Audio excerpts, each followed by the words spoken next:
Primary has come and gone. Millions of Californians headed to the polls. Now the work of counting all the ballots is still taking place. As with the votes continue to be counted, each of the three leading gubernatorial candidates held watch parties, tracking the vote in hopes that they'd be one of the final two left standing. Good morning, everyone. Welcome to ABC 10 Morning News at 11. I'm Walt Gray. Our coverage with the June primary results continues. As we've been reporting, all eyes on the governor's race as things stand to the moment. Steve Hilton 3 points ahead of Javier Becerra. Tom Steyer trying to find some path to get into the top two, but he is 5 points behind Becerra. Rounding out the group, Chad Bianco, Katie Porter. And a live look at the state capitol in Sacramento right now, where gubernatorial candidate Steve Hilton, there's the dais set up there, the podium. He's going to be hosting a press conference scheduled to start at any second to talk about the results and what his plans might be going forward between now and the November election. So we also caught up with Hilton last night as he spoke to his supporters in Huntington Beach. And so to every young person watching in California, whether you voted for me or not tonight, I just want you to know that I see you. I believe in you. I know that you can do it. I know that we can do it. We can make California a place where when you work hard, it's not just a struggle. Again, we'll be going to the Hilton statements at the Capitol in just a few moments when he pops up in Los Angeles. Democrat Javier Becerra spoke as early results were coming in. The former California Attorney General and U.S. Health Secretary surged to the top of the polls ahead of Election Day after former Congressman Eric Swalwell dropped out over sexual misconduct allegations. And while I take nothing for granted, there are lots of ballots left to be counted. It appears that we are on track to advance to November. One step closer. So ABC 10's Jenny Hunt in Los Angeles as Becerra was talking to supporters, and more from her on the state of the Becerra campaign. A lengthy election Tuesday for all these gubernatorial campaigns, but in downtown Los Angeles, where the Javier Becerra campaign was, the night ended with the victorious mood as Javier Becerra is one of the top two leading candidates in the early results polls. And that was the big question. The common theme of the election in the days leading up to the primary has been there are three leading candidates in the race, Democrats Javier Becerra and Tom Steyer, alongside Republican Steve Hilton. So the big question has been and will continue to be which two of those three leading candidates will be the top two vote getters to advance to the November election. Javier Becerra in his speech acknowledged while there are many ballots still to be counted, it seems like he is marching onwards to November. In his speech, Becerra really emphasized his immigrant story, how he is a son of two immigrants who came to America with very little money, but were still able to accomplish their California dream, delivering a better life for their kids, and that his main role as governor will be to do the same for families just like his. Becerra also acknowledged he has indeed been the underdog in the fight,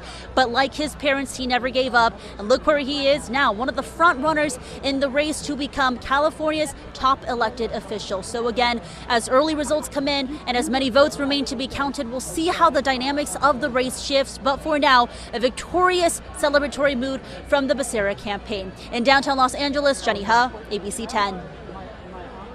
All right, Jenny, thanks. The Democrat Tom Steyer also spent a historic amount on his campaign, over $200 million out of his own pocket.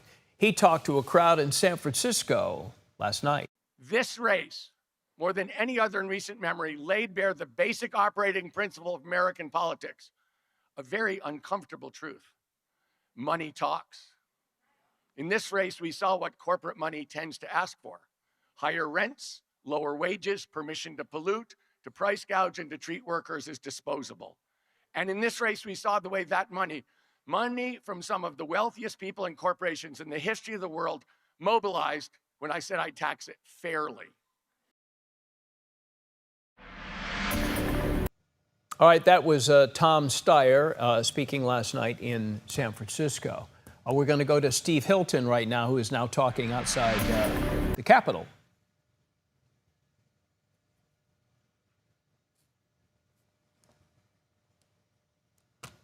I'd like to say this morning, before any questions you may have, we've done a little calculation here, because one of the main things, of course, that we'll be offering in the incoming administration when we take office in January is a governor who's going to be much more careful with your money.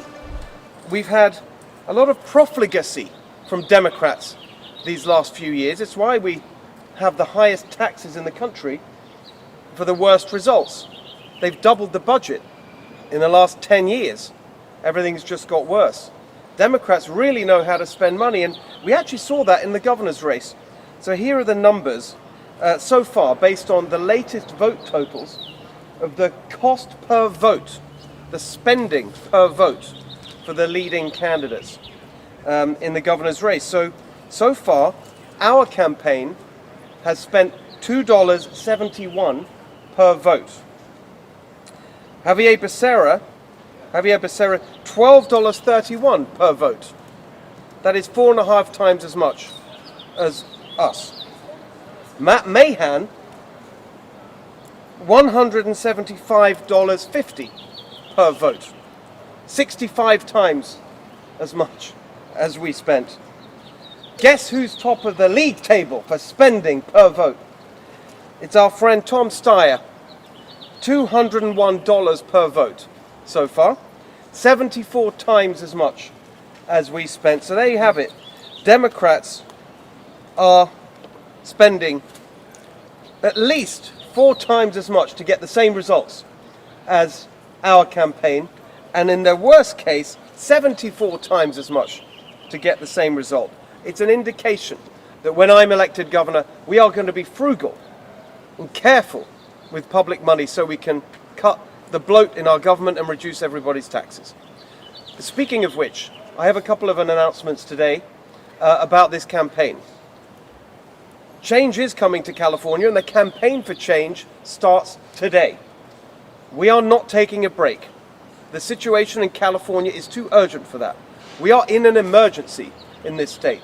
We have to get taxes down. The best way to put more money in people's pockets is for the government to take less. That's the simplest and most direct way we can reduce the cost of living and tackle the affordability crisis.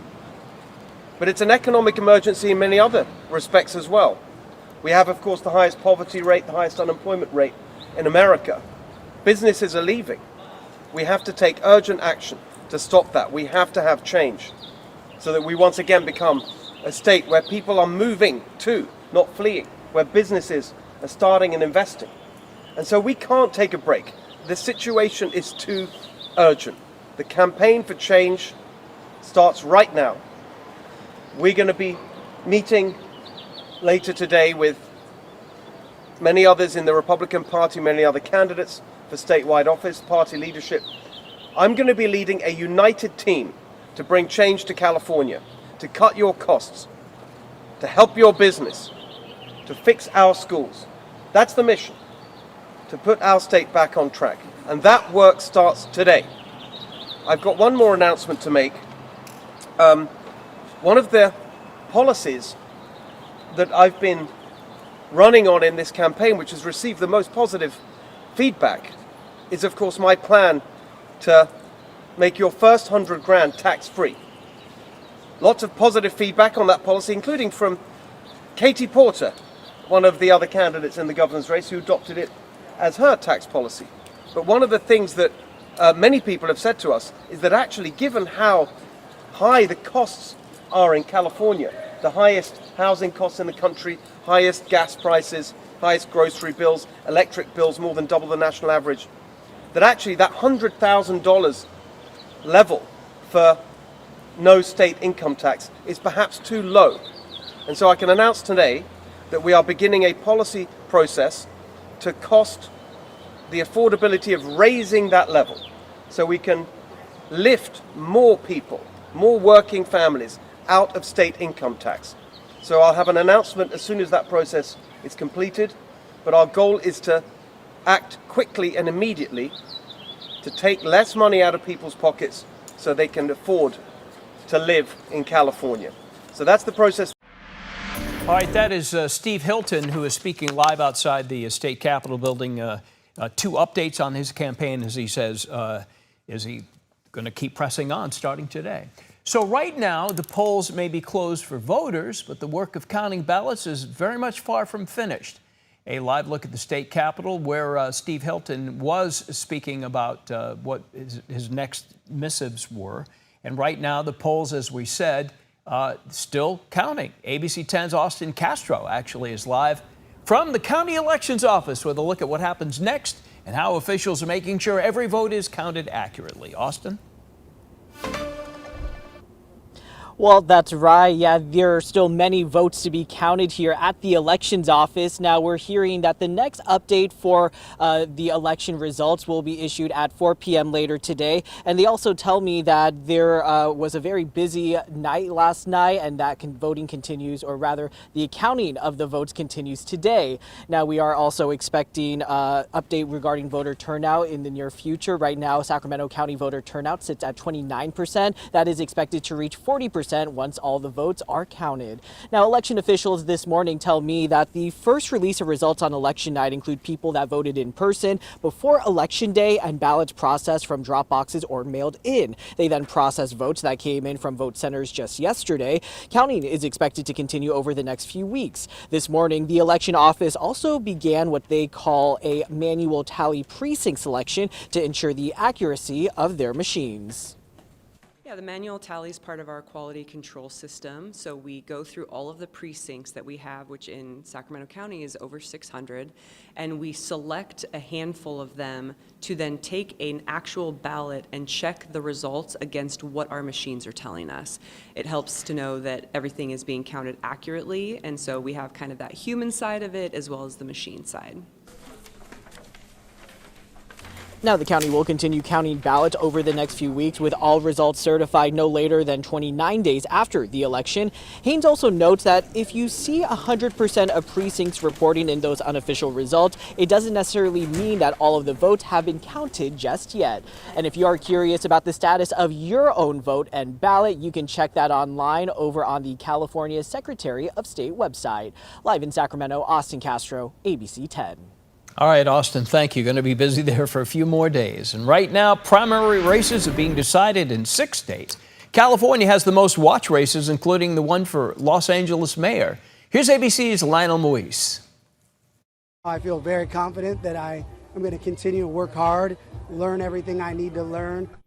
Early returns from the Los Angeles mayor's race indicate reality TV star Spencer Pratt could make the cut to face incumbent Karen Bass in November's runoff election. We have led a grassroots campaign because we want to bring change to our city, and that's what we've been doing, and that's what we're going to continue to do. Bass, a Democrat, in first place overnight. Pratt, a registered Republican, running as an independent, holding in second. It's a primary where the top two candidates of any party advance to November. This is where I live. Pratt's glitzy ads, some generated by artificial intelligence, helped fuel his rise, taking aim at Bass for her handling of the LA wildfires. In the state's governor's race, 61 candidates were on the ballot. Former Fox News host Steve Hilton, who was endorsed by President Trump, was leading in the overnight results. He hopes to become the state's first Republican governor since Arnold Schwarzenegger. But to do it, he'll have to beat Democrat Xavier Becerra, the former Health and Human Services Secretary. 5 other states held primaries Tuesday, from Montana to New Jersey. But it's Alabama where perhaps the biggest election-related headline came overnight, thanks to a new ruling from the Supreme Court. The justices have now cleared the way for Republicans to use a contested congressional map in that state, which a lower court described as intentional race discrimination. The map eliminates one of the 2 majority black districts currently held by Democrats. Lionel Moise, ABC News, New York.